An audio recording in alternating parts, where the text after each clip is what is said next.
Hey everyone, welcome to Kernels. I'm Sam Bouwers, consultant for continuing education at the State Library of Iowa, and I think you should be able to see on the screen with me today our guest, Kellee Forkenbrock, who is a public services librarian at the North Liberty Public Library here in North Liberty, Iowa. And let me just tell you a little bit about Kernels before we start. But Kernels is an ongoing series of short videos from the State Library. Each installment is a small pop, this being a reference to a kernel of popcorn, of professional development that gets right to the core of a library program, service, or methodology in a public library. So we have in-practice librarians like Kellee discussing what they've been up to so that other folks can learn from their experience. We've got them on our YouTube channel and in Iowa Learns. So watch them and do the evaluation if you're interested in getting credit.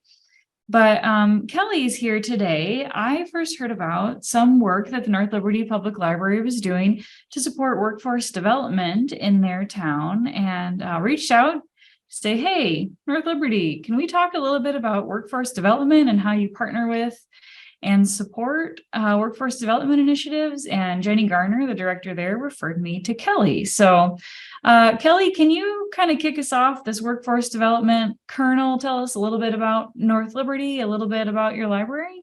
Absolutely. And thank you so much, Samantha, for having me on. I've been with North Liberty Library it'll be 4 years in July, so about 3.5 years.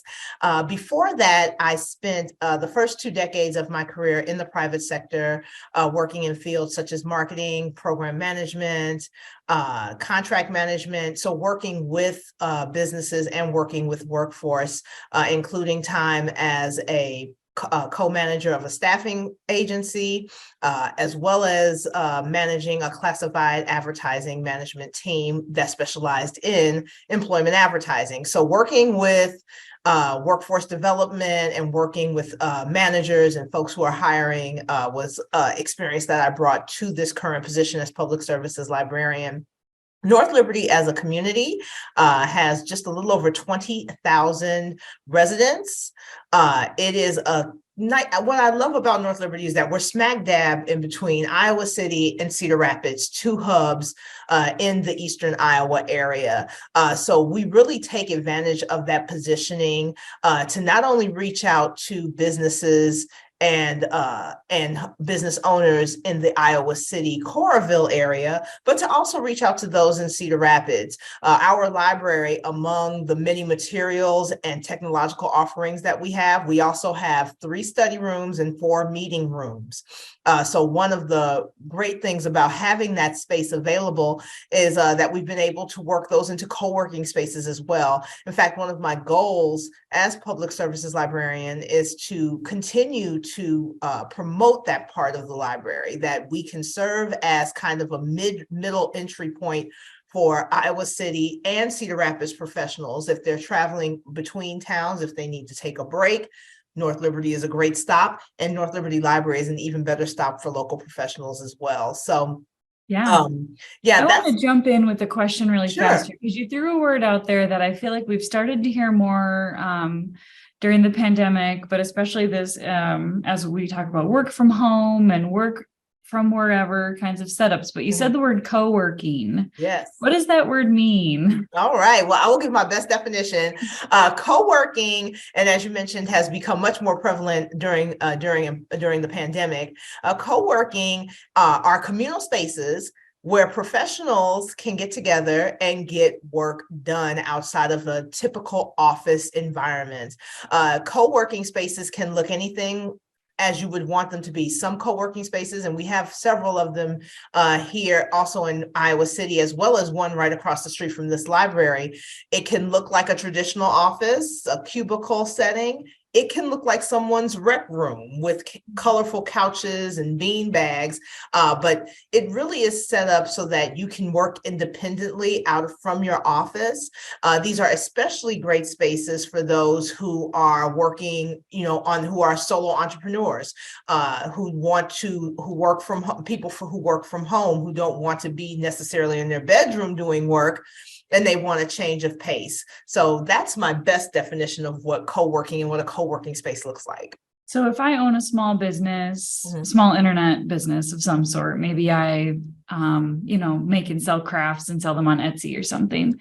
I mhm. might want a space just to get out of my house to work somewhere else, but I'm going to be working alongside someone who works for a big marketing agency or who maybe owns a different kind of business or graphic designer or anybody else, right? That just wants a third space to work would be potentially in this space with me.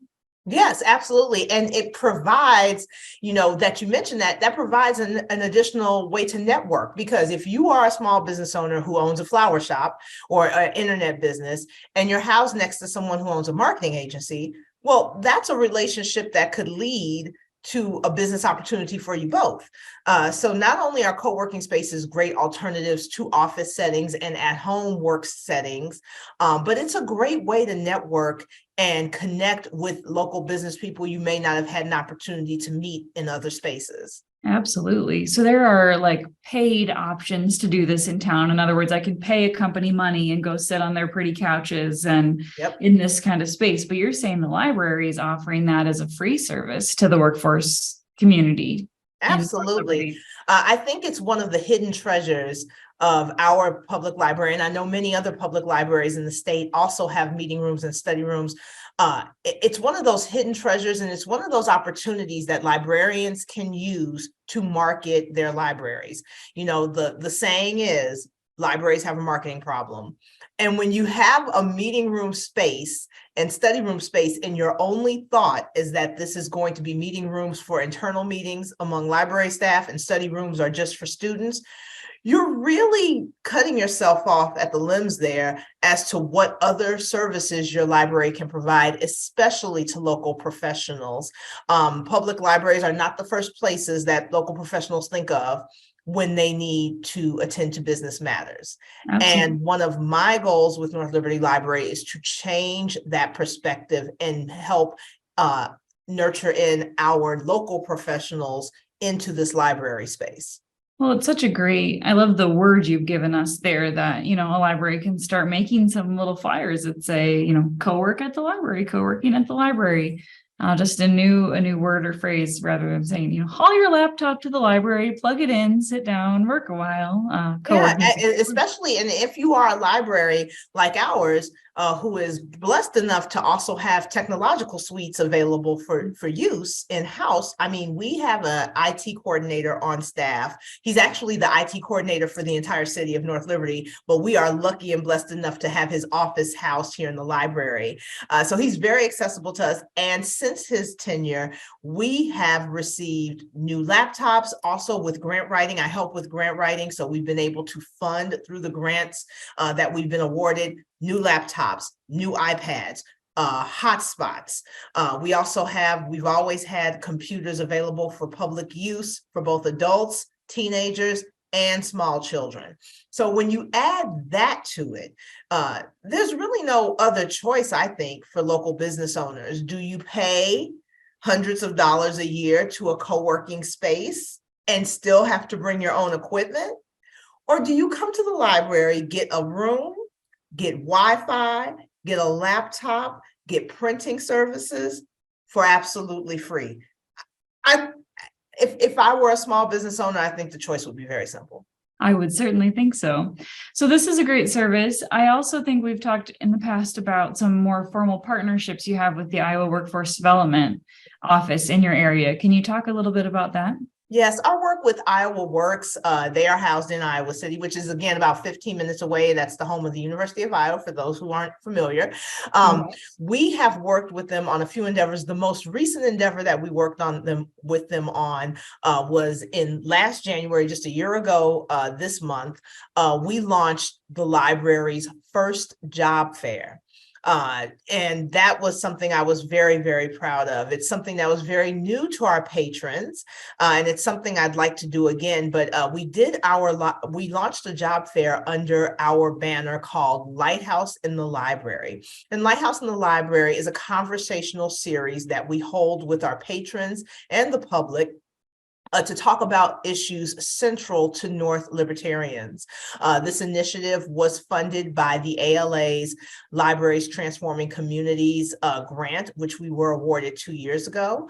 And since then, we've used that grant to talk about a variety of topics, from food insecurity to post-COVID pandemic teaching and how schooling has changed, as well as employment needs. The particular event that we partnered with Iowa Works on, again, happened in January of 2022, and it was called New Year, New Career. We had a panel of professionals, HR managers, including someone who owns a co-working space, to talk about some of the specific job and employment challenges happening in North Liberty. And then after that panel discussion, we had a 2-hour job fair that featured 13 employers throughout the Iowa City, Coralville, Cedar Rapids area. We had Geico there. We, of course, had Iowa Works there, many employers. And it was a wonderful experience. We did not admittedly get the amount of attendees that we wanted because, again, this was a new endeavor for North Liberty. This was the first time our library in its 30+ year history ever had a job fair.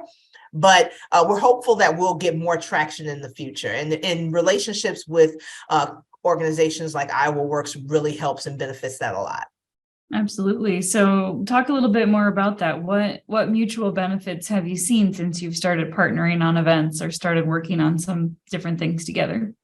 Well, I will say that, because of my previous work history, I had been kind of looped into workforce development through my work as a assistant manager of a staffing agency. And also through my work, I worked for a testing company where we worked on their workforce development testing modules. So I've had some experience working with employers. And it was very helpful to link with Iowa Works and learn more about what the landscape looks like. One point that came up during our panel discussion last January for the New Year, New Career event was that Iowa as a state is blessed in that our unemployment rate is much lower than the average. And that could sometimes lead to, job fair events that aren't as fruitful as we maintain, because the good news is people have jobs. But on the flip side, unemployment still exists. So the challenge that lays ahead with future partnerships with Iowa Works is to figure out how we can really zone in on those folks who may not have been able to, maybe they did not know the job fair was going on, because that could be, there's an access issue, or may not have been able to get to it because they were looking for work or were working. So working with Iowa Works has really broadened my perspective of what the employment landscape looks like here. It's certainly changed in the 15 years since I was in staffing. So that's been one of the benefits of the relationship. And now that we have this relationship, whenever they're hiring or looking for someone, they let us know, and vice versa. So it's kind of that internal relationship is a benefit as well. Yeah, absolutely. You can, anytime that you're just visible in the community like that, you can not only promote your partnership with them, but also how you better and strengthen the community as you work together to improve lives, right? For the unemployed or underemployed. Yeah, those collaborative opportunities. And when your patrons see that you're having collaborative opportunities with organizations like Iowa Works, then they begin to see the library in a different light. They begin to see the library as somewhere, we're more than books and free Wi-Fi. That's what I always like to say about North Liberty. That's kind of my tagline when I talk with employers.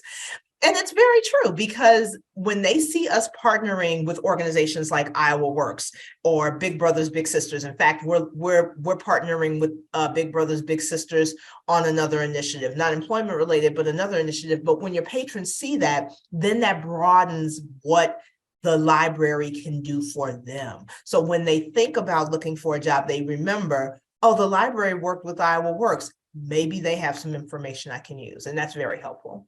Yeah, absolutely. So you're an information repository for one thing, and just a general resource for another, which is great.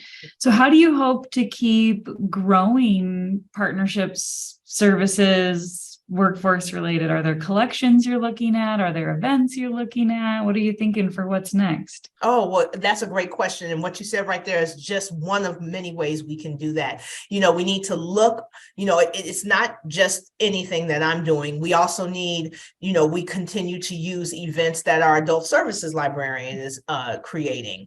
In fact, we have our annual headshots event happening. We do this, we didn't do it in 2020 because of the pandemic, I think, but we've done it every year where we offer free headshots to our patrons. And that service, headshots alone, is going to run you probably $7,500, depending on who you use. Even so, do you have a photographer on staff, or tell me how that event usually runs? No, we actually use the services of a vendor to come in and take headshots of patrons who need them. And they get those headshots, they get a link to those headshots so that they can use that for their employment opportunities. Wow. And that's a wonderful resource. About how much does that cost you, do you think? Oh, ballpark? I wouldn't know how much that costs and what that service. But I mean, if I was going to do that as a private individual, I'd be looking at $100 or more. Oh yeah, as a private individual, oh yeah, I would ballpark to say at least $100. Yeah. So even if you worked with a local photographer. Right. Yeah. So and this gives you such a better option beyond just, you know, taking a selfie in your car or something like this. Absolutely. And as far as on the collection side, we have a collection service, a circulation services manager who is always on top of what our patrons need. And that's the best way to build a collection, I think, is to get what the patrons need themselves, not what we think they need. We also offer a social services display that we have up that offers social services and kind of highlights some of the social impact that is happening here in the community as well. So there are many avenues for us to continue to connect with local employers and to kind of revamp that image of the library that includes workforce development as an added feature. Mm-hmm. You mentioned there, you know, connecting with local businesses. I think, you know, of course, that's great because, you know, the library's name is out there, but I mean, other benefits could potentially include, you know, like summer reading sponsors, prize donors, not that you're looking at it and what's in it for you, but that relationship building goes so much farther than just that one program or service or thing that you're doing. Yeah, I agree. And it also goes much farther than that one collaboration. Yes. Because when you collaborate with an organization, say for a job fair or for an event, they're going to say your name in other places as well. One of the great things that I love about my job is that I'm also an ambassador for the Iowa City Area Business Partnership. So I represent the library to other ambassadors who are in different fields and different industries. And when I walk into a room with these folks and they ask me what I do for a living and I tell them I'm a librarian, I kind of get a double take because they don't expect to see librarians in these types of business settings. But that gives me an opportunity to tell them I'm a librarian and this is why I'm an ambassador and this is why you should visit North Liberty Library for your business needs. So that's another way that I will continue to connect with business owners and business professionals in order to let them know that North Liberty Library is a resource right in their backyard, and it is also absolutely free. Mm-hmm. And I can hear some libraries saying, you know, but my town's so small, we don't have an ambassadors group like that, or this, that, and the other thing. But I think, you know, a lot of towns will have a chamber of commerce of some sort. A lot of towns, maybe even it's just like a city communications department or something, you know, or Rotary or Kiwanis. Like there are business support groups in your town. And what you're saying is the library needs a seat at that table. Absolutely. And the library deserves a seat at that table. Most public libraries are the only places in towns, especially those small towns you mentioned, where a person can get free Wi-Fi. They're one of the only places in town where a person has free access to books.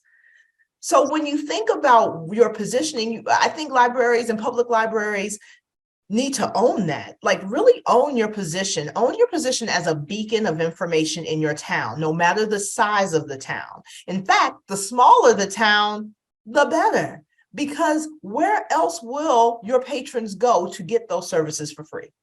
Yeah, absolutely. I think you hit it right on the head there to say you're a beacon. You can do this, even if there's only a small number of employers in town. Use that to your advantage to really get to know people well and really build that network in a strong way.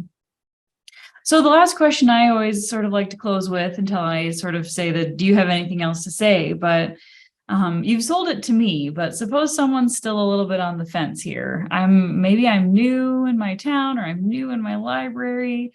How do I get involved in supporting workforce development in my town? What would you say to encourage me to get going? Well, one thing I would say is reach out to your city. We have a very supportive city network here in the city of North Liberty. Our communications department actually is housed in the same building as our library. So again, very fortunate to have these gifted and talented and connected individuals right here. But I would say first start with your city. I mean, your city is funding your library. So they're giving you money and they expect something in return for that money. So, let them know, hey, I want to reach out to local businesses. Do you have any businesses that you think I can reach out to? And that would be my first suggestion, because if you can't talk to your city people, how are you going to have these conversations with local businesses and professionals? Start with your city folks. Start with your chamber, as you mentioned. And, the area business partnership that I'm a part of is really just a fancy phrase for Chamber of Commerce. And almost every city has a Chamber of Commerce. Be sure to reach out to them.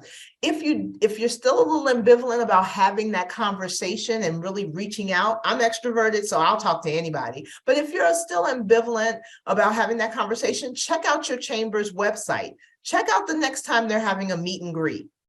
A lot of chambers like to have, I know our chamber likes to have what they call First Fridays, and they're having one this Friday. It's the first Friday of the month where they have coffee at 8 a.m. before people go off to work. That is a perfect time to meet local area business professionals.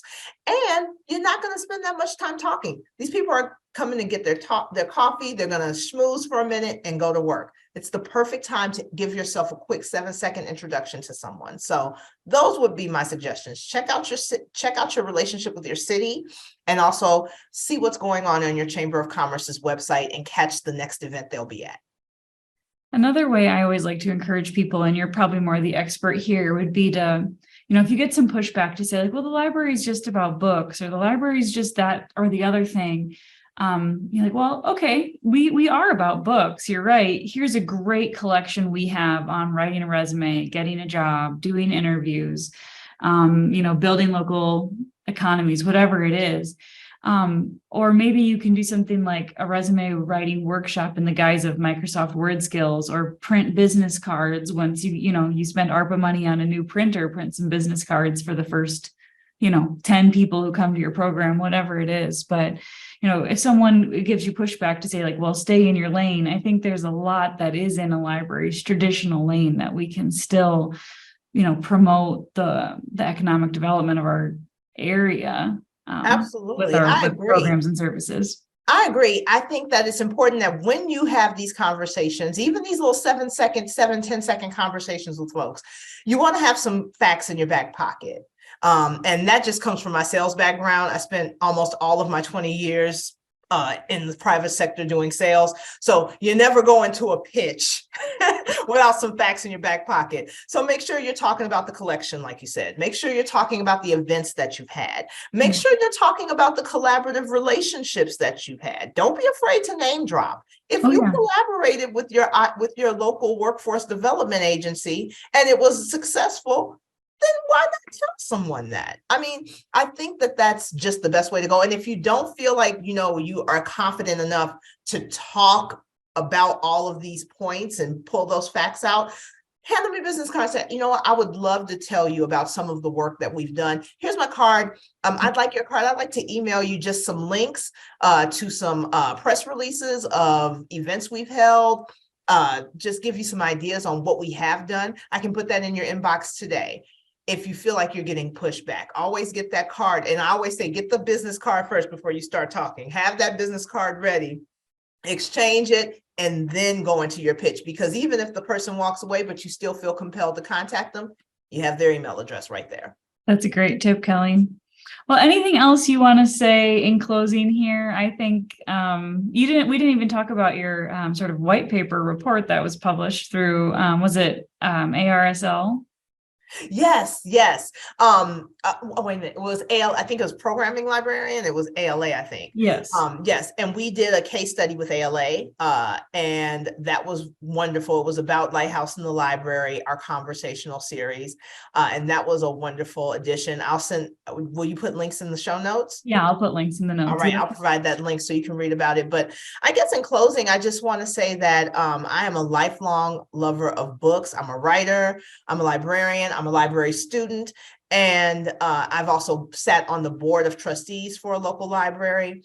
Libraries are awesome. We hear that all the time, but it's really up to us as librarians to make sure our patrons, especially local professionals, know how awesome we are. Or otherwise it's just lip service. Don't be afraid to tell your patrons, the people who are paying taxes to keep your library open, exactly what you do for them. It's not bragging, it's just stating facts. I like that. And it sounds like bragging because we truly are really awesome. But Yes. If you are the best, it's not a brag, it's just a fact. It's just a fact. Well, thank you so much, Kellee. Look in the show notes, guys, for more information about what North Liberty Library did with their Lighthouse at the Library events. The Libraries Transforming Communities was such a cool program, and it's not the first time I've said, wow, thanks, ALA. That was a really good thing to spend money on. It's really, really neat to see what's going on, not only in Iowa, but around the US in that. So I want to say thank you to Kellee for her time today, and thank you everyone for watching. We've got a whole playlist of Kernels available. You're always welcome to watch more. And if you want to tell us about something you're doing at your library, don't be afraid to reach out and tell us all about it. So thank you, Kellee, and thanks everyone for watching.